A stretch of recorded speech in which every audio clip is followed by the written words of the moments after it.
দেখতে পাচ্ছেন আঙিনা বাগান ক্লিন করে বাসার সামনে আসছি। দেখেন কিভাবে প্রসেসিং করে গাছ লাগায়, সেই ভিডিওটা আপনাদের সাথে শেয়ার করছি। আসসালামু আলাইকুম, সবাই কেমন আছে? সুন্দর করে কিন্তু দেখেন জিও ব্যাগে ভরে নিচ্ছি। আর এটা আমার আঙিনা বাগান। আর আসেন এখন আঙিনা বাগানে দেখায় কি করে। দেখেন সুন্দর করে কাটিং করতে হয়, পরিষ্কার করতে হয়, সেটা করতেছি। যেহেতু অনেক অনেক রোদ উঠছে, ভালোভাবে আপনাদের সাথে বলি আর রিপোর্টিং করে দিচ্ছি। প্রত্যেকটা গাছ ছেটে দিচ্ছি। অনেক জঙ্গল হয়ে গেছিলো। অনেক আপু বলতেছেন আপু বাগান পরিষ্কার করেন না। হ্যাঁ করি, সুন্দরভাবে করি, ভালোভাবে করি। কে কে বাগানের কাজ শুরু করছেন প্লিজ আপুকে কমেন্টে বলবেন। আপু তো শুরু করে দিছে। অনেকে বলতেছেন পরিষ্কার করেন না আপু। আসলে অনেক অনেক বর্ষা হলো ঈদের পর থেকে, তারপর বেশ কয়েকবার আমরা পরিষ্কার করছি। আর সরিষার খোল আর কলা ভিজনে পানি দেবো। আর দেখেন দেখাচ্ছে এই ওয়ালটা কী অবস্থা হয়েছে, কারণ উপরে যেহেতু আমার গাছ আঙিনা বাগান। আর সাইডে টপগুলো সরিয়ে নিচ্ছি যাতে রোদ পায়, শুকিয়ে গেলে ওগুলো তুলে ফেলে দেবো, পরিষ্কার করব।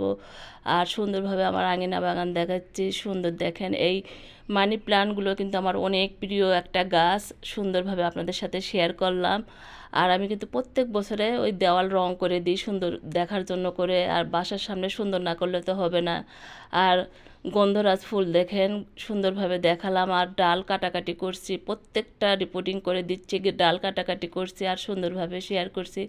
আখের গাছও কিন্তু কেটে রাখছি ভালোভাবে। এগুলোতে কিন্তু আমি মধ্যে গাছ লাগাবো। দেখেন বাইরেও দেখাচ্ছে, একবার তো প্রথমে দেখালাম আপনাদের, আবারও দেখাচ্ছে। ওগুলোতেই কিন্তু আমি গাছ কিনে নিয়ে আসছি, কয়েকটা আমের গাছ লাগাই দেবো।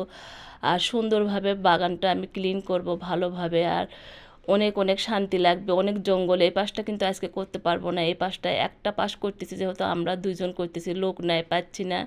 আর সুন্দর করে দেখাই, দেখেন আমার গাছে কিন্তু এখনও আম ধরে আছে, সেটাই আপনাদের দেখাবো। আসেন আর সুন্দর করে বাগান দেখায় আগে। আর এই যে দেখেন আম দেখা যাচ্ছে, মাশাআল্লাহ আলহামদুলিল্লাহ। এখনও কিন্তু আপুর বাগানে আম আছে। আর বেশ কয়েকটা আমার ভিডিও আছে, সেগুলো তো দিতেই হবে। সেই জন্য আমের ভিডিওগুলো ছাড়তেছে। আমার প্রায় 40টা আম গাছ, আপনার সাথে সেটাও বললাম। এই দেখেন স্থলপদ্মটা আমার অনেক ভালো লাগে আর ভালোভাবে শেয়ার করছি। আর অনেক অনেক রোদ, অনেক কষ্ট হচ্ছে। হাজব্যান্ড বলতেছে আর করো না, থাক আজকে, আর করার দরকার নেই। হাজব্যান্ডও কিন্তু অনেক সাহায্য করেছে। সকালে আমরা অর্ধেক করছি, আর এখন দুপুরের দিকে ভিডিও করছি আর অর্ধেক করছি, যে করে রাখি, যদি আবার বৃষ্টি আসে তখন করা যাবে না। আসলে বাসার সামনে দেখতে অনেক খারাপ লাগে, করার কিচ্ছু নাই। যেহেতু বৃষ্টি হচ্ছে ঈদের পর থেকে, কোরবানিদের পর থেকে একই অবস্থা। আর ওই জন্য এই কাজগুলো আমি করে নিচ্ছি। যে আজকে রোদের চাঁদ দেখেন, এখনও আমার গাছে টমেটো ধরছে, মাশাআল্লাহ আলহামদুলিল্লাহ। টমেটোগুলো পেরে নিতে হবে। আর সুন্দরভাবে বাগান দেখায় দেখেন। তারপর আবার আর একটা পরিষ্কার করার পর ভিডিও দেবো, আপনারা দেখেন। আমার খেজুর গাছটা মাশাআল্লাহ অনেক সুন্দর হয়েছে। আর এভাবেই কিন্তু উল্টা পাল্টা করে থাকি গাছ, যেহেতু অনেক অনেক। দেখেন ডালটা কেটে দিলাম, এইভাবে কাটিং করছি বেছে বেছে সুন্দর করে। আবার কিন্তু আমি কাটিং করব, যেগুলো গাছ বড় হবে 1-1.5 মাস পর, যখন তো শীত চলে আসবে। আর বর্ষার জন্য আমি করে দিলাম, যেহেতু গাছের গ্রোথ অনেক ভালো হয়েছে। আর বেশি বেশি জঙ্গল লাগতেছে, আমি আসলে রাখতেছি না, ওই জন্য আর ভালোভাবে কেটে নিচ্ছি সুন্দর করে করে, দেখতেই পাচ্ছেন।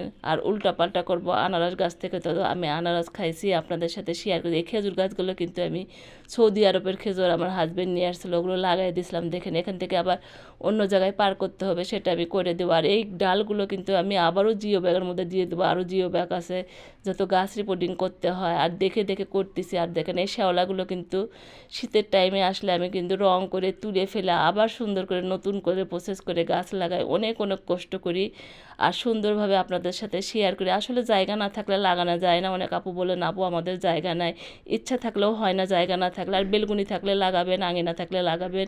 শুধু যে ছাদ বাগান করা যায় তা কিন্তু না, বাসার আশপাশে যদি জায়গা থাকে সেখানেও করা যায়, সেটাও বললাম। আর সুন্দর করে আমার বাগান ভালোভাবে আপনাদের সাথে শেয়ার করলাম। অনেক দিন পর বাগানের কাজ করছি, অনেক শান্তি লাগছে। একপাশে তো করতে পারবো না, কারণ অনেক রোদ, গরম প্রচণ্ড। আর ভালোভাবে আপনাদের সাথে দেখাচ্ছি, দেখেন কি অবস্থা হয়ে থাকে। আসেন এখন দেখাই। বেগুন দেখে আর এক শান্তি, পরিষ্কার করবে এসে দেখি 2টা বেগুন